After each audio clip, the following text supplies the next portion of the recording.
लेकिन जब आपको कम जो है एजेंसी ऑफर लेटर देती है वो कम लगा देती है। 15 मिनट और 1 महीने का नोटिस पीरियड इन बिटवीन जो उनके चार्जेस होते हैं, उनका जो एग्रीमेंट में 2 साल के लिए एग्रीमेंट बना था, उस एग्रीमेंट में उसका तो जो बीच में ही हम लोग ड्रॉप करके निकल जाते हैं। कट ऑफ का सैटरडे है, सप्ते में 2 दिन आती है। आप जो है लोकल शनिवार और बुधवार को आपको मिलेंगे। आपको जो है मार्केट में पेपर्स मिलते हैं वो भी ले सकते हैं। नहीं अच्छी तरीके से बता देता है कि हाँ कंपनी अच्छी है आप जा सकते हैं। लेकिन जिनके बारे में नहीं मालूम है तो ये अभी एक गाइज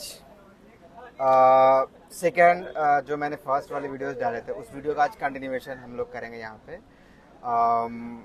आपको बताया था हम लोग कि as a traveller, as a हम लोग फॉरेन जॉब के लिए फॉरेन जॉब के लिए जाते हैं, ट्रिप पे जाते हैं या कुछ नए चीज़ें ढूंढते हैं।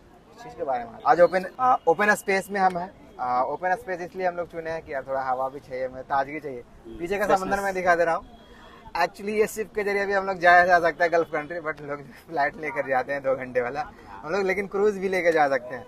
बट क्रूज आपको वही है कि हफ्ते दिन के लिए लेके जा सकते हैं। जैसा कि मैंने आपको बताया था वीडियो में कि हम लोग कंटिन्यू करने वाले हैं। अभी हम लोग मुंबई के मरीन ड्राइव में बैठे हुए हैं। मरीन लाइन्स के नाम से भी जाना जाता है। गिरगांव चौपाटी से लेकर के आपको मिल जाएगा नरीमन पॉइंट तक, जो कि लास्ट एंड वहाँ पे लैंड हो जाता है। लैंड एंड्स के नाम से जाना जाता है। वैसे तो मन्नत हाउस बहुत फेमस है लैंड एंड्स के नाम से, लेकिन जो भी एज ए गल्फ कंट्री या मिडिल ईस्ट या फिर यूएस, कनाडा, व्हाटएवर कहीं भी आप जाना चाहते हो तो आज हम यहाँ पे उसके लिए बात करने वाले हैं।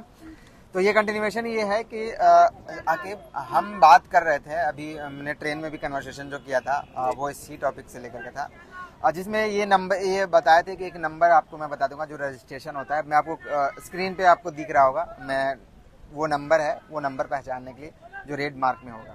तो मैं आपको बता रहा हूँ कि वो रजिस्ट्रेशन नंबर तो आप पहचान सकते हो। और अभी गल्फ का आप एक्सपीरियंस बताओ कि वहाँ जाने के लिए थोड़ा क्या आप डिटेल्स में बताओ, बिकॉज मेरे पास अपने पास आपसे कुछ ऐसे सवाल होंगे इन वीडियो में मैं पूछ लूँगा जो मुझे ऐसा लगेगा, बट आप क्लियर कर दो। हाँ क्लियर ये करना है आपको। अगर कहीं गल्फ जाना है, मिडल ईस्ट जाना है, यूएस जाना है, कहीं भी अगर आपको अब्रॉड जाना है, अगर इंडिया से बाहर अगर आपको जाना है तो उसके लिए सबसे पहली बात तो है आप अगर आएँ मुंबई हैं, कहीं भी अगर आपके नियरेस्ट जो भी अगर आप जहाँ पे ऑफिस वगैरह है, अगर आप महाराष्ट्र के नज़दीक में है तो आप मुंबई में आएँ। आप अगर गुजरात में हैं तो आपको वडोदरा में है। अगर आप साउथ में जाते हैं तो चेन्नई में ये डिटेल्स मैं दे दूंगा स्टेट वाइज। आप जो मेन है वो ऑफिस में पहचानने के लिए सबसे पहली बात तो ये है कि आप उसका जो है मुंबई का खास मैं बात कर रहा हूँ, इसमें जो है सप्ते में 2 दिन इसका पेपर निकलता है। मतलब एड्स आते हैं अखबार में, अखबार आते हैं, अखबार के जरिए उस अखबार में जो है एक तो फर्स्ट है वेडनेसडे है, दूसरी जो है सैटरडे है। सप्ते में 2 दिन आती है। आप जो है लोकल शनिवार और बुधवार को आपको मिलेंगे। आपको जो है मार्केट में पेपर्स मिलते हैं वो भी ले सकते हैं। नहीं तो आप ऑनलाइन जो है असाइनमेंट अब्रॉड डाल के अगर आप डालें तो आपको मिल जाएंगे, वो चेक करें। उसके बाद जो है आप उसमें कैसे आप पहचानेंगे कि ये एजेंसीज जो है ऑथराइज्ड सही है, तो ये आप पहचानने के लिए सबसे पहले उसका लाइसेंस नंबर होता है। ओके। तो लाइसेंस नंबर उसमें जो है 1000 प्लस 5 2 3 इस तरीके का नंबर होता है। 1000 होना चाहिए। वो डिजिट जो मार्क होता है 1000 प्लस 5 होता है, वो जेन्युइन है, वो जेन्युइन ऑफिस है, वो लाइसेंस नंबर है। आप अगर कुछ भी प्रॉब्लम हो रहा है तो आप जो है सबसे पहले आप चेक करें नेट पे ये लाइसेंस नंबर सही है नहीं है। अगर जो वहाँ पे चला गया है वो किसी तरीका से वो उसको ऐसा लग रहा है यार मुझे अब नहीं रहना चाहिए, मुझे मतलब उसको काम नहीं लग रहा है या उसको नहीं, वैसे सिचुएशन में वो ऑफिस से कैसे कंसल्ट करके आ सकता है? कंसल्ट करें। सबसे पहली बात तो आप जाएं एचआर, सबसे पहली बात तो होता है। आप किसी दूसरे आदमी से नहीं जाने हैं, अगर अपने कलीग से पूछ लें, अगर नहीं बता पा रहे हैं तो सबसे पहले आप किसी अपने जिस कंपनी में गए उसके एचआर में जाएं, आपको अपने प्रॉब्लम बताएं। वो अगर सॉल्यूशन नहीं दे रहे हैं तो आप जो है आप उनको रिजाइन पेपर दे रहे हैं, अगर नहीं दे रहे हैं तो आप उनसे बोले कि हम जो है अपने ऑफिस में हमें कंसल्ट करा दें ताकि हम अपना जो है प्रॉब्लम जो है रिजॉल्व कर लें।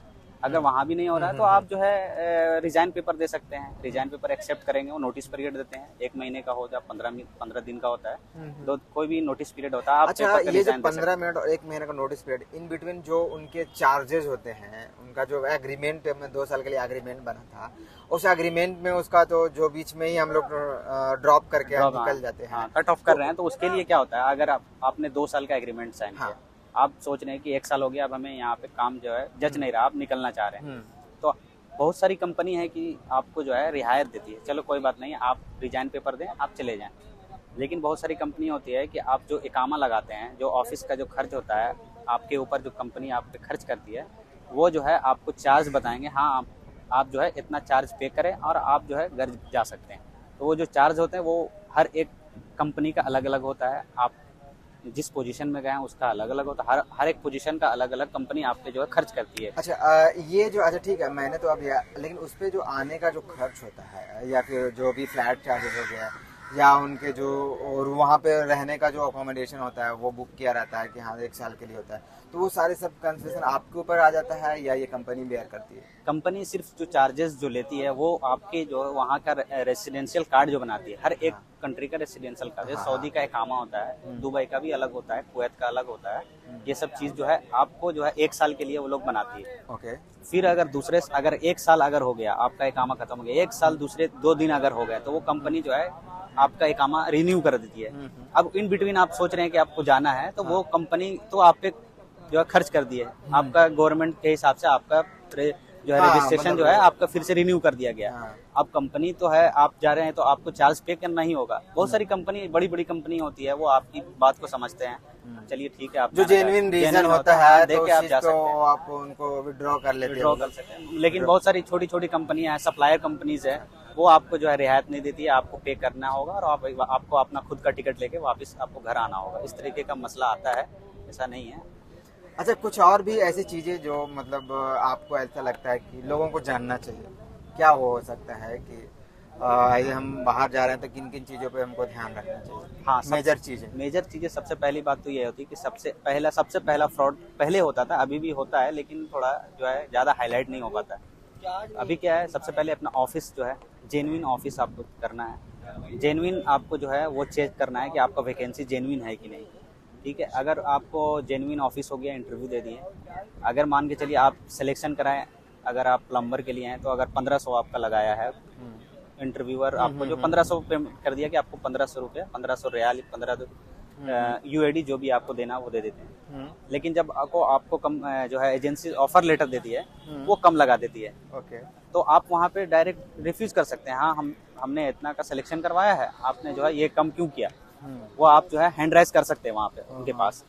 अगर वो भी नहीं बात बनना है तो फिर आप नहीं जाए, यहीं सबसे पहला कट ऑफ यहीं से हो जाए। अगर ये यहीं पे प्रॉब्लम कर रहा है तो वहाँ जाके भी कुछ प्रॉब्लम कर सकता है, क्योंकि वो हर कंपनी अलग अलग है ना। अभी हर प्रॉब्लम वहाँ पे जाने के बाद अलग अलग होता है, यहाँ पे ही प्रॉब्लम कर रहा है तो वहाँ पे भी कर सकती है, तो वो चीज़ आप बैकआउट हो सकते हैं। उसके बाद जो है अगर आप और जो है अगर दूसरी चीज़ ये है कि अगर आपको जेन्युइन तरीके से जाना है तो सबसे पहला पॉइंट तो आपको मैंने बता दिया। सेकंड पॉइंट जो है आपको ये देखना है कि वो जो कंपनी है वो कंपनी वहाँ की सप्लायर है या वहाँ पे ऑफिशियल या दैट मीन्स कि गवर्नमेंट की अगर कोई कंपनी है वो भी अच्छी है। लेकिन बहुत सारी सप्लायर भी कंपनी होती है, बहुत सारी वहाँ प्रॉब्लम आता है कि सैलरी नहीं देती है, सैलरी का मसला आ जाता है। तो वो सब चीज़ें भी आपको जो है जांच पड़ताल करना है। बहुत सारी चीज़ आपके कलीग होंगे वो भी पता कर सकते हैं। अगर जिनके कलीग नहीं है तो आप उनका वेबसाइट में जाएं और वेबसाइट में जाने के बाद वहाँ चेक करें कि ये जो ऑफिस है उनका रेटिंग क्या है, उनका फीडबैक भी होता है। बहुत सारा ऑफिस जो है आप उनके गूगल में डालें, वो चेक करें, उनका रिव्यू देखें, प्रीव्यू देखें। बहुत सारे लोग प्रीव्यू भी देते हैं कि प्रीवियस उसके साथ प्रॉब्लम हुआ है, वो भी आप देख करके आप जो है थोड़ा सा चौकन्ना हो सकते हैं, हाँ ये चीज़ है, फिर उसको आप पता कर सकते हैं अगर इस तरीके का कुछ प्रॉब्लम है तो। लेकिन अगर बड़ी बड़ी कंपनियां वो तो बहुत सारे लोग जानती हैं, उनके बारे में तो कोई बताएगा भी नहीं, बताएगा अच्छी तरीके से बता देता है कि हाँ कंपनी अच्छी है आप जा सकते हैं। लेकिन जिनके बारे में नहीं मालूम है तो ये भी एक तरीका है, आप चेक कर सकते हैं, आप गूगल में जा करके इन चीज़ का रिव्यू दे सकते हैं कंपनी के बारे में डायरेक्ट। ठीक है, मुझे आप ये इतने सारे चीज़ें तो ठीक है, डिटेल्स में जो देख रहे हैं उनको जाने वाले हैं उनको तो ये एक्चुअली में जरूर उनके लिए बहुत बेनिफिशियल होने वाला है। और मुझे ये बताओ कि जो नहीं होते हैं, जो बहुत मतलब एजुकेशन नहीं है उनके पास, वो एयरपोर्ट पे जाते हैं तो कभी कभी उनके साथ बहुत सारी चीज़ें होती है, वो प्रॉपर तरीके से नहीं होता, उनको वो कैसे टैकल कर पाते हैं? आपने ये कभी एक्सपीरियंस किया? ये हमने तो अभी तक खुद जो है खास ऐसा एक्सपीरियंस हमारे साथ ऐसा कुछ नहीं हुआ। हमारा जो है जेन्युइन तरीके से गए हैं, जेन्युइन तरीके से आ गए, हमारे साथ कोई ऐसा प्रॉब्लम नहीं हुआ। लेकिन बहुत सारे जो है तो अनएजुकेटेड जो होते हैं, जो बेचारे नहीं थोड़े कम पढ़े लिखे होते हैं, वो जाने का थोड़ा सा लैंग्वेज बैरियर का आ जाता है। अगर किसी गल्फ में जाते हैं तो बहुत सारा जो है ऑफिस में जो बैठे होते हैं वो वहाँ की लोकल लैंग्वेज बोलते हैं, तो उसमें थोड़ा सा कन्वर्सेशन प्रॉब्लम आ जाता है। तो इसके लिए जो है थोड़ा सा कम से कम बेसिक जो है बेसिक्स जो है वो आप सीख लें बात करने के लिए, किसी चीज़ का, प्रोडक्ट का, किसी भी चीज़ का नाम जान लें, कम से कम इतना जान लें कि आप एक दूसरे से बातचीत कर लें ताकि आप कंपनी तक पहुंच सके। इतना अगर आप जान लेंगे भी तो बेहतर रहेगा। नहीं तो आप सिर्फ जो है जाना है वहाँ काम करना है, आपको जो है वहाँ के कंट्री के लोग आपको लोकल लैंग्वेज मिल जाएंगे, ये सोच के भी जाना तो ठीक है, लेकिन आप थोड़ा कम से कम बेसिक्स जो है वो चीज़ आप थोड़ा बेसिक नीड जो है वो नीड जो है at least आप complete करना चाहिए। जानना जरूरी है। मैं उनके लिए कहना चाह रहा हूँ, इनको कुछ पता ही नहीं कि क्या करना, बट वो बेचारा कमाना चाहते हैं, क्योंकि यार जॉब की जो आज सिचुएशन है वो बहुत ख़राब है और लोग बेरोजगारी के उरूज पे है। तो उनको चाहते हैं कि जो मेरा 25 से 30 हज़ार रुपये मैं बाहर जाकर कमा लूँगा, प्लस मैं ओवर टाइम कर लूँगा, लगभग 40 से 50 हज़ार रुपये कमा लूँगा, जो यहाँ पे नामुमकिन है। वैसे लोगों के लिए क्या होता है, कैसे वो लोग करते हैं? उनको तो पासपोर्ट पढ़ने भी नहीं आता कि क्या कैसे लिखा हुआ नहीं, तो वो कैसे टैकल करेंगे? उनके लिए तो जाहिर सी बात है, हर जगह पे जो है प्रॉब्लम तो आता ही है, लेकिन ये होता है कि अगर आप जो है अगर किसी ऑफिस के थ्रू आप अगर जा रहे हैं तो ऑफिस जो है डिटेल्स बता देते हैं, प्रोसेस बता देते हैं कैसे जाना है, कहाँ से मिलना है, किससे मिलना है। अगर आप यहाँ गए तो आपको कुछ आपको जो है एक साइन बोर्ड दे देते हैं या फिर कुछ भी कंपनी का अपना कार्ड वगैरह देते हैं, ताकि आप जहाँ जिस कंट्री में जा रहे हैं तो आप इसके थ्रू आप वो भी आप कांटेक्ट कर लें, आप भी उनको कांटेक्ट कर लें। इस तरीके का कुछ होता है। ऐसा नहीं है कि आप जो है कोई भी अगर अनपढ़ भी है लेकिन वो चीज़ ऐसा साइन देते हैं ताकि अगर आप वहाँ उस कांटेक्ट कर सकते हैं वहाँ के आदमी से। बहुत बहुत शुक्रिया। हमने आपसे कुछ ज़्यादा लॉन्ग कन्वर्सेशन हो गया, ये वीडियो भी लॉन्ग हो गया, ऑलमोस्ट 10 मिनट्स अराउंड हो चुका होगा। जी जी। तो आज का हम यहाँ पे कॉन्वर्सेशन एंड कर रहे हैं। हम मिलते हैं कुछ नया स्पॉट्स पे, आपको वही ट्रेन के जैसा आपको मिलते रहेंगे। तब तक के लिए जय।